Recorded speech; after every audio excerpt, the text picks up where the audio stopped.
नमस्कार, special report में आपका स्वागत है। मैं हूं राजेश कुमार। आबादी से लेकर सियासत तक दोनों लिहाज से उत्तर प्रदेश देश का सबसे बड़ा सूबा है। ऐसे में चुनाव जब यूपी के होते हैं तो उसका असर पूरे देश पर पड़ता है। कुछ ऐसा ही असर 2022 के चुनाव की आहट के बीच दिखाई दे रहा है।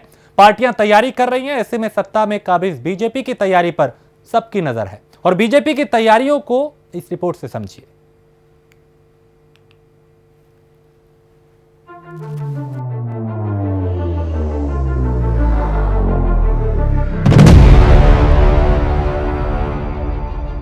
चुनावी मौसम आने के साथ ही सियासी सरगर्मियां तेज हो चली हैं।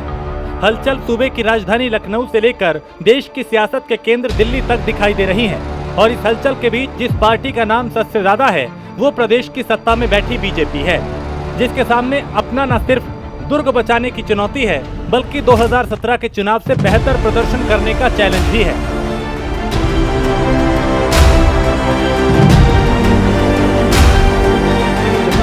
ट्वेंटी 2022 का विषय है।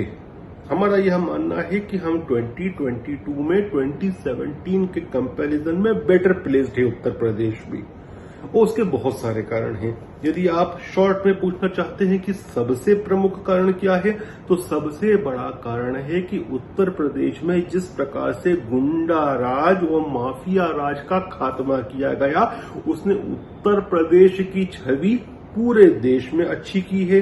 और जब इन्वेस्टर आता है ना, कहीं भी किसी भी प्रांत में आता है, तो इन्वेस्टर पहले खुद की सुरक्षा और अपने इन्वेस्टमेंट की सुरक्षा को मद्देनजर रखता है। और पहले जो इन्वेस्टर आने की सोचता भी था, तो पहले तो वो अपने आप की सुरक्षा के लिए चिंतित होता था। फिर जब वो बजट बनाता था इन्वेस्टमेंट करने के लिए, तो उसमें पॉलिटिकल भ्रष्टाचार का अलग बजट बनाता था, गुंडा राज का और जो वसूली चलती थी उसका अलग बजट बनाता था। अब जो है वह स्थिति नहीं।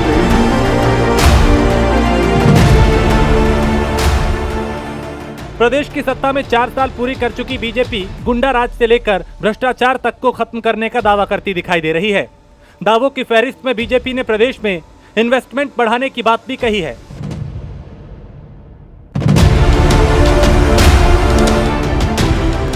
दावा यह भी है कि बीजेपी के राज के 4 साल में उत्तर प्रदेश उत्तम प्रदेश बन गया है।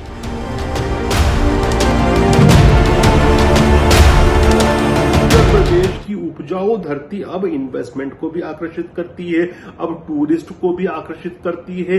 उसकी छवि जो है देश के उत्तम प्रदेश के रूप में बनी है। और योगी जी का कर्तव्य और मोदी जी का विचार और मार्गदर्शन, इन दोनों ने उत्तर प्रदेश को उत्तम प्रदेश बनाया है। और मुझे पूरी अपेक्षा है और हमारा कैलकुलेशन भी यही कहता है कि हम बहुत शानदार रूप से पिछली बार से भी अधिक बहुमत को लाकर बहुत अच्छी जीत के साथ वापस आ रहे हैं और उत्तर प्रदेश को और भी उत्तम प्रदेश बना रहे हैं।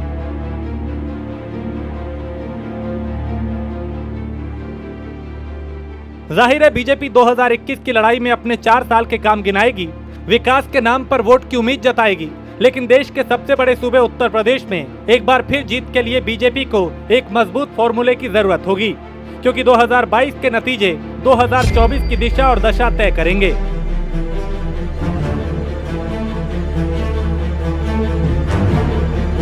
जाहिर है चुनाव में जीत के लिए बीजेपी की तैयारी भी बड़ी होगी।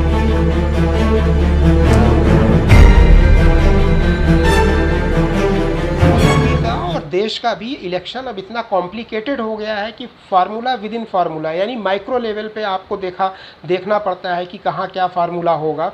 हो सकता है कि एक एग्जाम्पल लीजिए कि पूर्वांचल के लिए एक अलग फार्मूला होगा, क्योंकि वहाँ की चुनौतियाँ, वहाँ के लोगों की पसंद नापसंद अलग है। पूर्वांचल में भी देखा जाए तो हो सकता है गोरखपुर ज़िले में जितनी सीटें हैं उनके लिए फार्मूला अलग होगा। फर्दर देखा जाए तो एक ज़िले में जितनी सीटें हैं हर सीट के लिए अलग फार्मूला होता है, हर बूथ के लिए अलग फार्मूला जो है होता है। और बीजेपी के अंदर ये खासियत है इनके अंदर मैनेजमेंट की, और इनके पास जो टीम है वो बड़े माइक्रो लेवल पे जाते हैं। पन्ना प्रमुख वगैरह का कॉन्सेप्ट और बूथ मैनेजमेंट का आपने देखा, तो एक पन्ना प्रमुख के लेवल पे भी जो चुनौतियां होती हैं दूसरे पन्ना प्रमुख से बहुत अलग होती हैं। एक बूथ का जो फार्मूला होता है वो दूसरे से अलग होता है। लेकिन एक अगर लाइन में बोला जाए तो यूपी का इलेक्शन इतना कॉम्प्लिकेटेड हो चुका है ड्यू टू सर्टेन रीज़न, और इतनी डाइवर्सिटी है यूपी के इलेक्शन में कि कोई भी पार्टी अगर ये सोचे कि हम कोई एक फार्मूला अपना करके जीत जाए तो वो नहीं हो सकता है।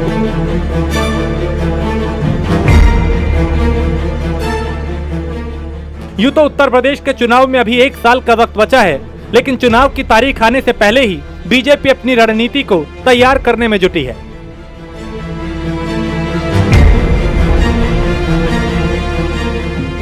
यूपी से लेकर दिल्ली तक पार्टी के पदाधिकारी चुनावी चर्चा में जुटे हैं। प्रदेश के मुख्यमंत्री योगी आदित्यनाथ खुद मोर्चे पर हैं। पार्टी के प्रदेश अध्यक्ष स्वतंत्र देव सिंह ने कमान संभाल रखी है और इस पूरी तैयारी का मकसद है चुनाव से पहले ऐसा चक्रव्यूह तैयार करना जिसका तोड़ विपक्ष के पास ना हो।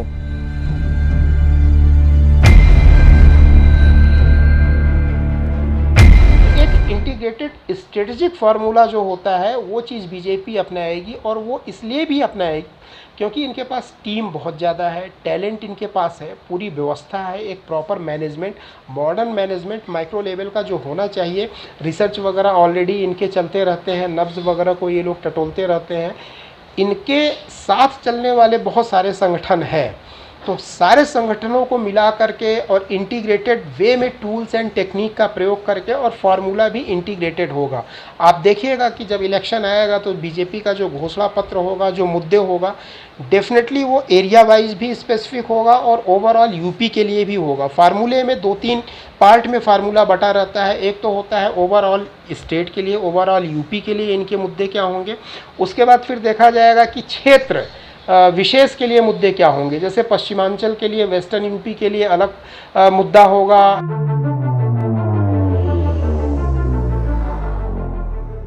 देश के सबसे बड़े सूबे में हो रहे चुनाव से पहले हलचल और अटकलें दोनों तेज हैं।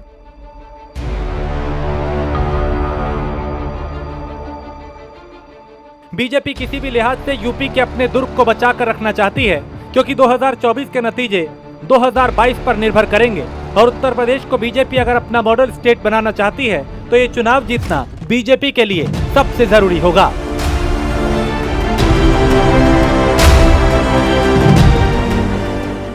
Bureau report, prime news.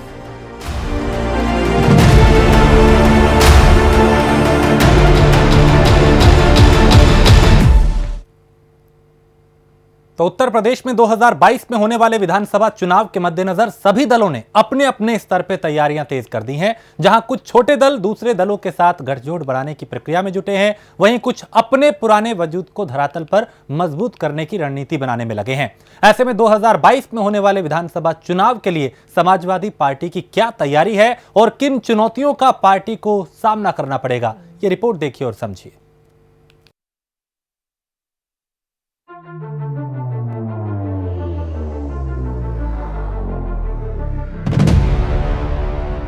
Uttar Pradesh में अगले साल होने वाले विधानसभा चुनाव के लिए अभी से तैयारियां तेज हो गई हैं।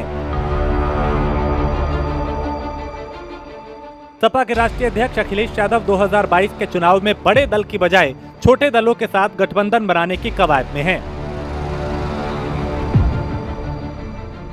अखिलेश यादव की रणनीति पश्चिमी यूपी के नए बनते समीकरण की ओर इशारा कर रही है। अखिलेश, जयंत चौधरी, चंद्रशेखर की तिगड़ी आगामी चुनाव में एक साथ मिलकर उतरते हैं तो पश्चिमी उत्तर प्रदेश में बीजेपी और बीएसपी दोनों के लिए राजनीतिक तौर पे कड़ी चुनौती हो सकती है। सपा प्रमुख अखिलेश यादव 2022 चुनाव के लिए महान दल के केशव मौर्य और जनवादी पार्टी के संजय चौहान को अपने साथ मिला चुके हैं। इसके अलावा यूपी में पिछले दिनों उपचुनाव में सपा ने आरएलडी के लिए बुलंदशहर की सीट छोड़ी। सपा ने इस सीट पर आरएलडी को समर्थन किया और हाल ही में जिस तरह से जयंत चौधरी की किसान पंचायतों में सपा नेता शामिल हो रहे हैं, इससे जाहिर होता है कि आरएलडी के साथ उनका तालमेल तय है। वहीं पिछले कुछ दिनों में अखिलेश और चंद्रशेखर के बीच भी नजदीकियां बढ़ी हैं। पश्चिमी उत्तर प्रदेश की सियासत में जाट, मुस्लिम और दलित काफी अहम भूमिका अदा करते हैं। आरएलडी का कोर वोट बैंक जहां जाट माना जाता है, सपा का मुस्लिम है। वहीं चंद्रशेखर ने दलित नेता के तौर पे अपनी पहचान बनाई है। 2017 में सहारनपुर में ठाकुरों और दलितों के बीच हुए जातीय संघर्ष में दलित समाज के युवाओं के बीच चंद्रशेखर ने मजबूत पकड़ बनाई है। ऐसे में चंद्रशेखर और जयंत चौधरी को अखिलेश अपने साथ जोड़कर दलित मुस्लिम जाट का मजबूत कॉम्बिनेशन बनाना चाहते हैं। 2022 का चुनाव अब आ चुका है, जिसकी तैयारियां बड़े जोरों शोरों पे हो रही है। सत्ता पक्ष के द्वारा भी हो रही हैं, विपक्ष के द्वारा भी हो रही हैं। समाजवादी पार्टी पुरजोर कोशिश में लगी हुई है। साथ में उत्तर प्रदेश की जनता भी चाह रही है कि समाजवादी पार्टी की सरकार आए, क्योंकि इस वर्तमान सरकार से जनता दुखी हो चुकी है। कोरोना महामारी में इस सरकार ने केवल आंकड़ों को छिपाया है। जैसा कि आपने देखा होगा कि गंगा में लाशें बह रही थी और गंगा के किनारे कितनी लाशें जो दफनाई गई थी, उस पे उन लाशों को चील, कौवे और कुत्ते नोच रहे थे। तो लाशों ने इस सरकार की पोल खोल दी है, जो बात जनता तक पहुंच गई है। अब जनता इस सरकार को भगाना चाहती है। इसलिए अब 2022 का चुनाव समाजवादी पार्टी के लिए बहुत ही अच्छा चुनाव होगा, क्योंकि जनता ने ये डिसाइड कर लिया है कि इस सरकार को भगाना है। इस सरकार की बहुत सारी नाकामियां रही हैं। ये सरकार केवल कागजों में या किताबों में वादे और दावे करते रही है। ज़मीन पे कोई चीज़ें इनका नहीं किया गया। इन्होंने पिछले 4 सालों में समाजवादी पार्टी के जो योजनाएं थी उनका उद्घाटन किया है, नाम बदला, इसके अलावा इन्होंने कोई काम नहीं किया है। तो ये सब चीज़ें हैं जो जनता देख रही है। बस योगी सरकार ने एक काम किया है पिछले 5 सालों में, झूठे प्रचार और झूठे एडवर्टाइजमेंट। बीजेपी बीएसपी के लिए होगी कड़ी चुनौती। 2013 से पहले पश्चिमी उत्तर प्रदेश में बीजेपी का कोई खास जनाधार नहीं रहा था, लेकिन मुजफ्फरनगर दंगे के बाद जाट समुदाय को जोड़कर उसने अपनी सियासी जमीन को मजबूत किया। किसान आंदोलन के चलते जाट मुस्लिम के बीच दूरियां बढ़ती दिख रही हैं। आरएलडी पश्चिमी यूपी में जिस तरह से किसान पंचायत के जरिए सक्रिय है, तो चंद्रशेखर आजाद की दलित समुदाय के बीच पकड़ मजबूत हो रही है।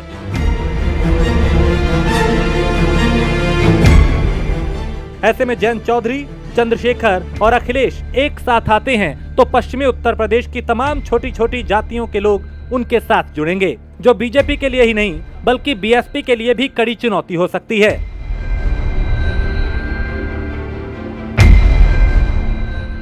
बता दें कि 2017 के विधानसभा चुनाव में पश्चिमी यूपी की कुल 135 सीटों में से 109 सीटें बीजेपी ने जीती थी, जबकि 20 सीटें सपा के खाते में आई। कांग्रेस 2 सीटें और बीएसपी 3 सीटें जीत पाई थी। वहीं 1 सीट आरएलडी के खाते में गई थी, जहां से विधायक ने बाद में बीजेपी का दामन थाम लिया। पश्चिमी उत्तर प्रदेश में जाट 20% के करीब हैं, तो मुस्लिम 30 से 40% के बीच हैं और दलित समुदाय भी 25% के ऊपर है। यही वजह है कि अखिलेश यादव यूपी की सत्ता में वापसी के लिए पश्चिमी उत्तर प्रदेश में जाट मुस्लिम दलित समीकरण को अमलीजामा पहनाना चाहते हैं। चंद्रशेखर दिखा पाएंगे मायावती से ज्यादा असर। 2019 के लोकसभा चुनाव में भी अखिलेश यादव मायावती और चौधरी अजीत सिंह के साथ ऐसा ही समीकरण बनाकर उतरे थे। हालांकि सपा आरएलडी से ज्यादा बसपा को फायदा मिला। अब फिर किसान आंदोलन के चलते पश्चिमी उत्तर प्रदेश में माहौल बीजेपी के खिलाफ बन रहा है और जयंत चौधरी का ग्राफ भी बढ़ता दिख रहा है।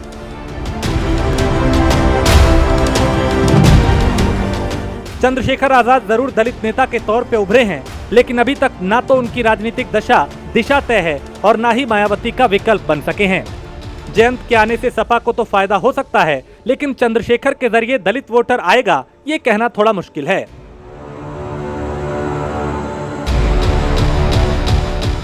वहीं चंद्रशेखर यूपी में बीजेपी के खिलाफ बड़े गठबंधन की बात तो कर रहे हैं, लेकिन सपा के साथ हाथ मिलाने पर अभी अपने पत्ते नहीं खोल रहे।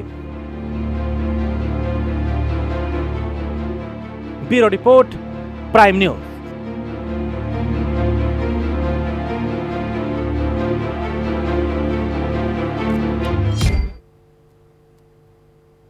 और उत्तर प्रदेश की राजनीतिक हवा में इन दिनों तपिश बढ़ी हुई है। बीजेपी और संघ की तरफ से की जा रही ताबड़तोड़ बैठकों ने राज्य के सियासी सागर में हलचल को बढ़ा दिया है। इससे इतर बहुजन समाज पार्टी की सुप्रीमो मायावती भी सुर्खियों में है।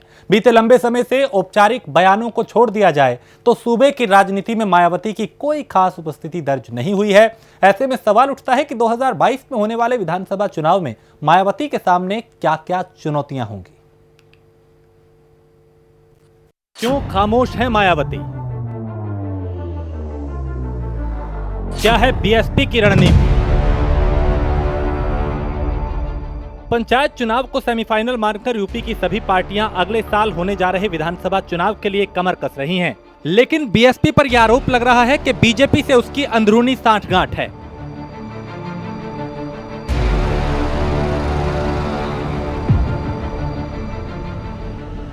इस तर्क को साबित करने के लिए गर्म बयानों का उदाहरण दिया जाता है।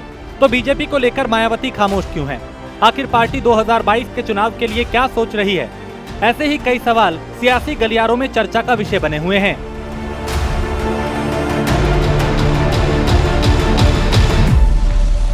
क्या बीएसपी ने अपनी रणनीति में कोई बदलाव किया है? बीजेपी की तरफ बीएसपी का कथित नरम रुख क्यों है? समाजवादी पार्टी और कांग्रेस पर क्यों बरसती दिखती है मायावती? आजाद समाज पार्टी का बीएसपी पर कोई असर होगा? बीजेपी की तरफ नरम, कांग्रेस एसपी पर गरम क्यों? पिछले 3 दशक से बीएसपी की राजनीति एक जैसी ही रही है। पार्टी की राजनीति आंदोलन पर आधारित नहीं रहती, चाहे वो हाथरस कांड जैसे मुद्दे ही क्यों ना हो।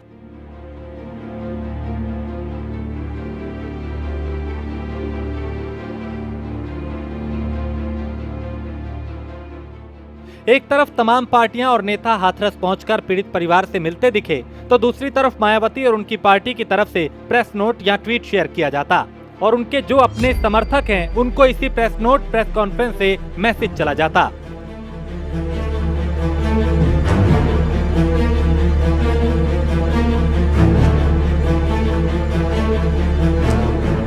पिछले 3 दशकों में मायावती ने गठबंधन के साथ अपने प्रयोग भी करके देख लिए।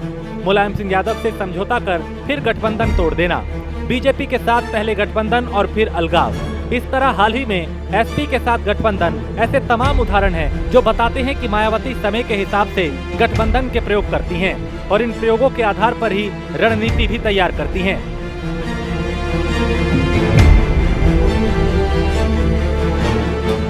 बीएसपी के बीजेपी पर कथित नरम रुख को लेकर माना जा रहा है कि बीएसपी अपनी रणनीति को पारंपरिक वोट बैंक तक सीमित रखती है।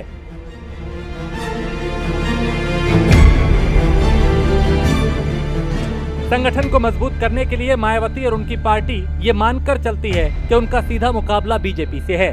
लेकिन गौर करने वाली बात यहाँ पर यह है कि बीजेपी और बीएसपी का वोट बैंक अलग अलग है।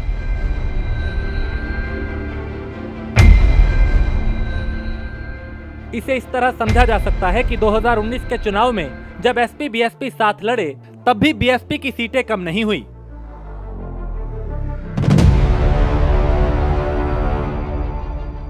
पार्टी को 10 सीटों पर जीत मिली थी। बीएसपी का वोट प्रतिशत भी एक जैसा रहा। बीजेपी को बहुमत मिला, लेकिन बीएसपी वोट फीसदी बचाए रखने में कामयाब रही। समाजवादी पार्टी के साथ ये देखने को नहीं मिला।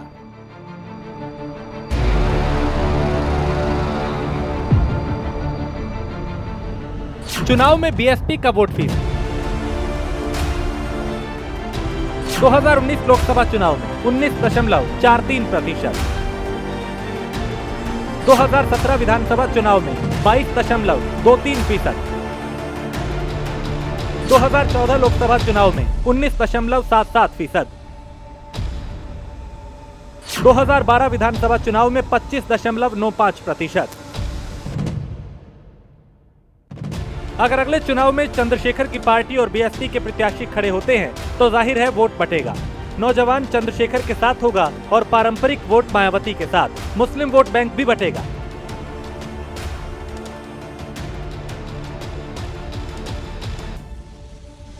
इस वोट के बंटवारे का फायदा सीधे तौर पे बीजेपी को मिलेगा।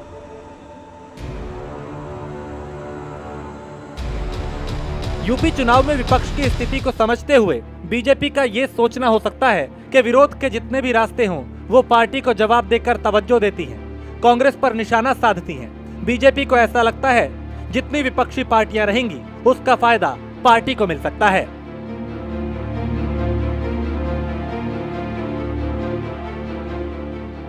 Bureau report, prime news.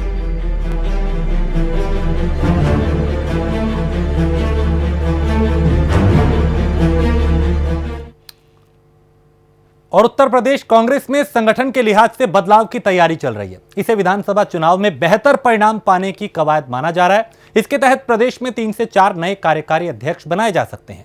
साथ ही एक पूर्व केंद्रीय मंत्री और एक पूर्व राज्यसभा सदस्य की जिम्मेदारी बढ़ाने पर भी विचार किया जा रहा है। लेकिन ऐसे में सवाल यह भी उठता है कि 2022 के विधानसभा चुनाव में कांग्रेस के सामने सबसे बड़ी चुनौती क्या रहने वाली है। यह रिपोर्ट देखिए और समझिए। 2022 में एकला चलो या गठबंधन, कांग्रेस की सबसे बड़ी टेंशन,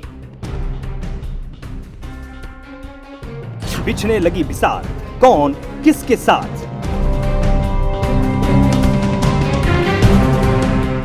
उत्तर प्रदेश में अगले साल होने वाले विधानसभा चुनाव को लेकर सियासी बिसात बिछाई जाने लगी है। बीजेपी अपने संगठन को दुरुस्त करने के लिए मंथन में जुटी है, तो सपा छोटे छोटे दलों के साथ गठबंधन बनाने में जुटी है।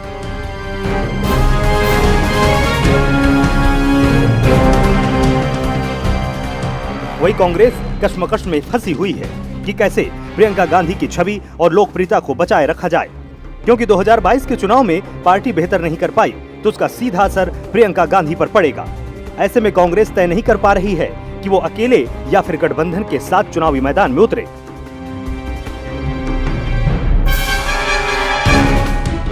प्रियंका गांधी की छवि को बचाने की चिंता। कांग्रेस महासचिव प्रियंका गांधी उत्तर प्रदेश की प्रभारी हैं और उन्हीं के नेतृत्व में पार्टी चुनावी मैदान में उतरेगी।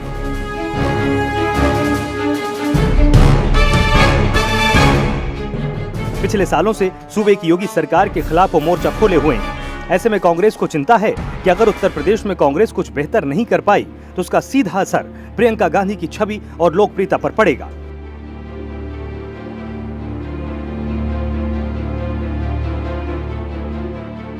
हालांकि पार्टी ने अभी प्रियंका गांधी को यूपी चुनाव के लिए सीएम फेस नहीं बनाया है। यूपी का जो 2022 का इलेक्शन है वो बड़ा अहम इलेक्शन है और कांग्रेस की उन सभी बेसिक मुद्दों के ऊपर नजर है जिनका योगी सरकार ने अनदेखा करा है। आज यूपी के अंदर जो स्वास्थ्य सुविधाओं का अभाव रहा, यूपी का जो युवा है वो बेरोजगार हो गया। यूपी के अंदर जो बुनकर व्यापारी था, जो छोटा छोटा अपना बुनकर कर कर जो देश के हर भाग में लेके जाता था, आज वो त्रस्त है। तो हमारी नजर और हमारी कांग्रेस पार्टी ने उन सभी बेसिक मुद्दों पे है जिनकी अवहेलना यूपी सरकार के अंदर भाजपा योगी सरकार ने करी। आज उसी का कारण है कि इस आपदा के अंदर यूपी के अंदर जहां गंगा के तट के ऊपर हजारों लाशें तैरती रही और उसको चील कौवे खाते रहे। यूपी का बेरोजगार सड़कों पे है लेकिन सरकार अपनी निंद्रा से जागी नहीं है। यूपी का नागरिक आज उससे स्वास्थ्य सुविधाओं के लिए वैक्सीन मांग रहा है लेकिन वैक्सीन उसके पास नहीं है। तो हम प्रियंका गांधी जी के नेतृत्व के अंदर यूपी के अंदर हमने हर जिले से कांग्रेस पार्टी ने 4 उम्मीदवार की लिस्ट मांगी है और उन 4 उम्मीदवारों को ये भी संदेश है कि वो हर जनमानस से मिले और यूपी के अंदर जिन चीज का यूपी सरकार ने योगदान नहीं किया उसको हर जनमानस को दिखाए। यही तैयारी के साथ हम यूपी के अंदर लड़ेंगे। हाल ही में हुए यूपी पंचायत चुनाव में जिस तरह से बीजेपी और सपा आरएलडी गठबंधन के बीच कांटे का मुकाबला रहा है, उसमें कांग्रेस बहुत बेहतर प्रदर्शन नहीं कर सकी। इसे लेकर पार्टी की चिंता बढ़ गई है कि अगर 2022 के चुनाव में भी बीजेपी बनाम सपा आरएलडी गठबंधन के बीच सीधी लड़ाई होगी तो ऐसे में कांग्रेस के सामने अपने सियासी वजूद को बचाए रखने की चुनौती होगी। कांग्रेस सपा गठबंधन नहीं रहा सफल। कांग्रेस में एक धड़ा है जिनका मानना है कि 2022 के यूपी विधानसभा चुनाव में कांग्रेस को बीजेपी की हार सुनिश्चित करनी है तो क्षेत्रीय दलों के साथ मिलकर चुनाव लड़ना होगा। गठबंधन नहीं होता है तो सूबे में कांग्रेस के लिए सियासी राह आसान नहीं होगी।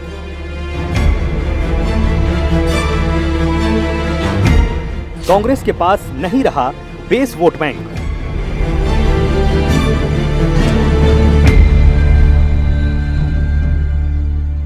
कांग्रेस का एक समय मूल जनाधार वोट बैंक रहा ब्राह्मण, दलित, मुस्लिम अब तमाम दूसरी पार्टियों में बंट चुका है। मुस्लिम वोटर सपा और बसपा के साथ चला गया है तो ब्राह्मण बीजेपी के साथ है, जबकि दलित बसपा और बीजेपी के संग है। ऐसे में कांग्रेस की वापसी तभी संभव है जब वो बीजेपी से ब्राह्मण, सपा से मुस्लिम और बसपा से दलितों को वापस अपने साथ ले पाए।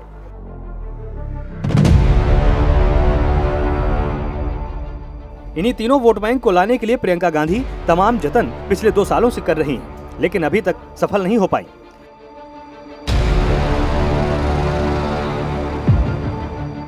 मुस्लिम ब्राह्मण क्या फिर से कांग्रेस के साथ आएंगे?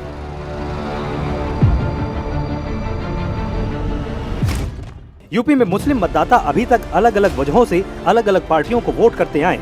हालांकि बिहार विधानसभा चुनाव के बाद मुस्लिमों के वोट करने के तरीके में बदलाव आया है, लेकिन पश्चिम बंगाल में मुस्लिम मतदाताओं ने एकजुट होकर एक तरफा वोट डाला, जिसके चलते कांग्रेस लेफ्ट गठबंधन एक भी सीट नहीं जीत सका।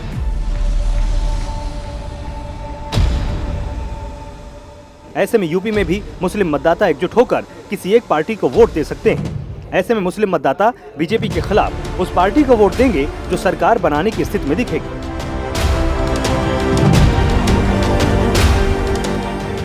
ऐसे ही यूपी में ब्राह्मण मतदाताओं के साथ भी है। योगी सरकार से भले ही उनकी नाराजगी की बातें 4 साल में कई बार सामने आई, लेकिन अभी भी बीजेपी के साथ खड़े दिखाई दे रहे हैं।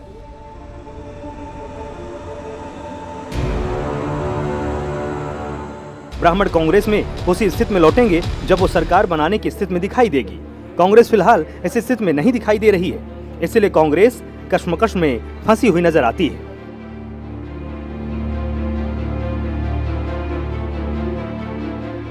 Bureau report, prime news.